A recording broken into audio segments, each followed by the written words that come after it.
It is Friday, April 2nd, 2021, and you are tuned into DIRTRACKR Daily. I'm Justin Fiedler.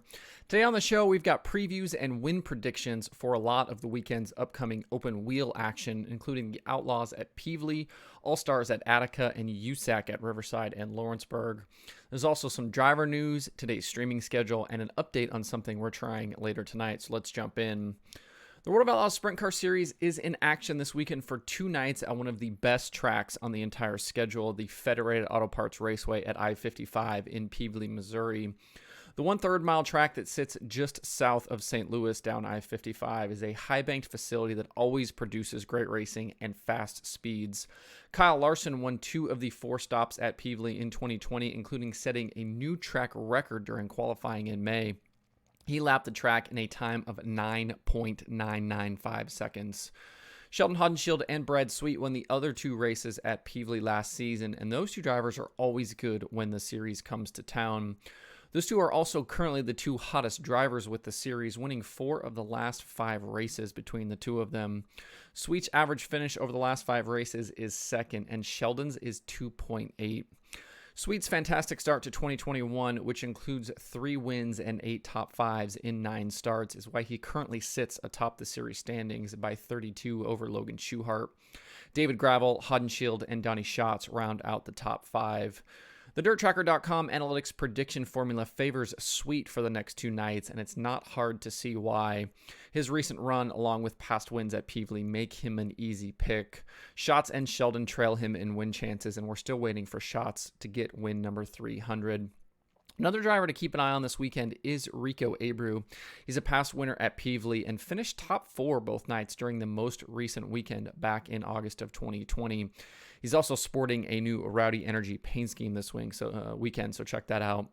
The makeup of the field the next 2 nights will look a little different with the All-Stars kicking off their season in Ohio. That means no Corey Eliason and no Brent Marks for the first time in 2021. And with those drivers currently sitting 8th and 9th in the standings, we will see some movement towards the bottom half of the top 10. Drivers like Craig Kinzer, Gio Scelzi, and Brock Zierfoss will be on the move for sure. If you can't be at Pevely this weekend, Dirt Vision will have live streaming coverage with your Fast Pass. After nearly 2 months off since the season opening weekends in Florida, USAC is back in action this weekend with the sprint cars and midgets. The National Midgets are headed to Riverside International Speedway in Arkansas for 2 nights, tonight and tomorrow, with no points and only cash and bragging rights on the line. The races won't pay points because of the special event status given to the weekend, as it's scheduled against the USAC sprint cars at Lawrenceburg. The appearance at Riverside will be the first for the midgets since 2016, and the field will include NASCAR driver Ricky Stenhouse Jr. in a Chad Boat entry. Remember, the NASCAR series are off this weekend because of Easter. Also expected to compete are Kenan McIntosh, Tyler Thomas, Dazen Persley, Bryant Wiedemann, Brenham Crouch, and Ethan Mitchell. Both nights will pay $3,000 to win. One driver who we won't see at Riverside in a midget but will contest the remainder of the USAC midget season with a new team is Tanner Thorson. Along with the full USAC sprint car season, Thorson will now pilot a midget for Reinbold Underwood Motorsports as well. Thorson ran the Chili Bowl and the opening midget weekend at Bubba Raceway Park with Dave Mack Motorsports, with plans to run a sizable midget schedule through 2021, but apparently those plans have changed. Thorson will be at Lawrenceburg tomorrow in the sprint car, and then will make his season debut in the Reinbold Underwood Midget at Port City on April 9th and 10th. Thorson opened the midget season with 2nd and 8th place finishes and currently sits 3rd in the standings. As for the USAC sprint cars, tomorrow's show at Lawrenceburg is a normal full points race, and it will be the series' first spring trip to the Indiana racetrack since 2017. The event was lost to Mother Nature in 2018 and 2019, and a global pandemic in 2020. Chris Windham is the defending spring Lawrenceburg winner. The USAC sprint cars did race at the Berg twice last season in July and October. Those races were won by CJ Leary and Brady Bacon. Justin Grant enters the weekend as the series points leader following a win and a 2nd at Bubba Raceway Park back in February.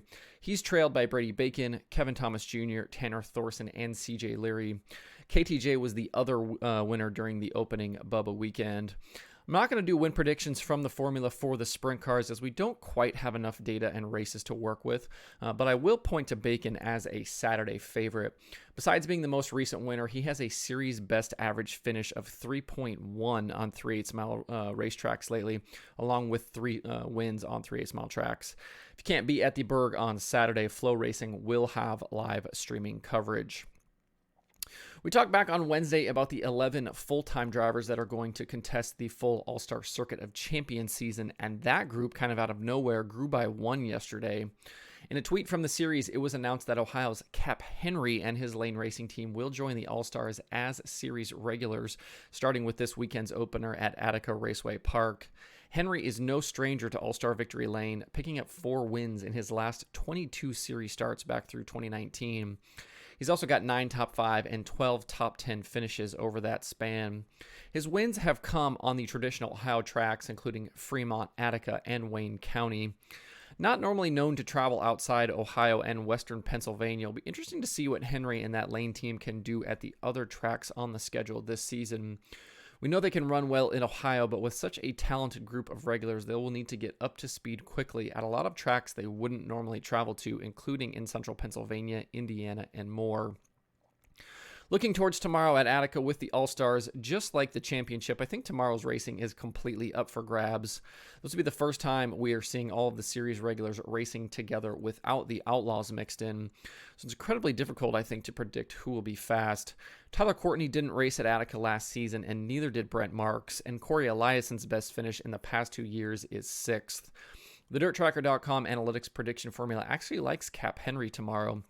In his previous 7 All-Star starts at Attica, he has a win and 4 top 5s. I think he's as good a pick as anyone else on the roster right now. Don't forget the All-Stars will also be up against a full contingent of Ohio regulars as well. Atomic and Wayne County are racing 410s this weekend, but I'm sure we'll see a lot of Ohio 410s at Attica. If you aren't headed to Attica tomorrow, don't forget you can watch live on Flow Racing. Looking at the weekend in Pennsylvania, Williams Grove is canceled for tonight because of cold temperatures, and both Port and Lincoln have moved up their programs on Saturday to try and race during warmer parts of the evening. Make sure to check with tracks and series before you head out this weekend to be sure on start times. As I was putting my notes together, we got a little breaking news this morning. This week's Conversations guest, Chance Crum, has a new midget ride for 2021. He's joining Rudine Racing to compete in select USAC and PowerEye midget events this year to go along with his sprint car schedule and work commitments. During our chat, he hinted at some possible future plans in the works, so it's neat to see that announced today. If you missed that conversation, it's in the podcast feed and on the website and YouTube channel.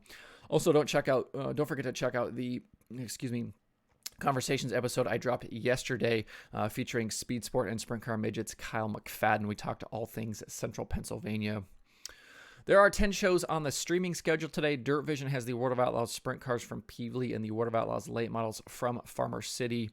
Flow Racing has weekly action from Ocean Speedway, including 360 Sprint Cars, and IMCA action from Marshalltown Speedway. Map TV Plus has the PowerEye War Sprint Cars from Lake Ozark. Racing Boys has ASCS regional and non-wing action from Lake Ozark and RPM Speedway. Racing Dirt has the US MTS Modifieds from Hamilton County, and Speed Sport has Tom's Modifieds from Heart of Texas Speedway. To see the full daily streaming schedule with links to watch, visit DIRTRACKR.com/watch tonight. As you're tuning into broadcast tonight, keep an eye out on the Dirt Tracker social channels and YouTube channels. I'm going to try a little something new and go live on YouTube, maybe around 8 p.m. Eastern for a little watch party action. I'll have the chat going. We'll be talking about both World of Outlaws races, and maybe we'll check out some stuff happening over at Flow. Stop by and check it out if you'd like some additional coverage of the night's events. The whole thing's kind of going to be a big experiment, so at the very least, you could drop by and see me fall on my face. If it's something people enjoy, maybe we'll do it again in the future, but I want to mess around with it a bit. It's something I've been thinking about and seeing what we can do. You can find the YouTube channel by searching Dirt Tracker on YouTube or visiting youtube.com/DirtTracker. That's it for the show today. Hope everybody has a good Friday and a good weekend. If you have thoughts about the topics on today's show, leave them in the comments below or tweet at me. You You can find Dirt Tracker Daily where you get podcasts plus YouTube and Facebook. If you like what I'm doing, please subscribe and leave a review. You can email the show at info@dirttracker.com. I do check those every single day. You can follow Dirt Tracker on Twitter, Instagram, Facebook, and TikTok at Dirt Tracker. And you can check out the website for all kinds of cool dirt racing stuff by visiting DIRTRACKR.com. Thanks everybody for tuning in. We'll see you on Monday for more Dirt Tracker Daily.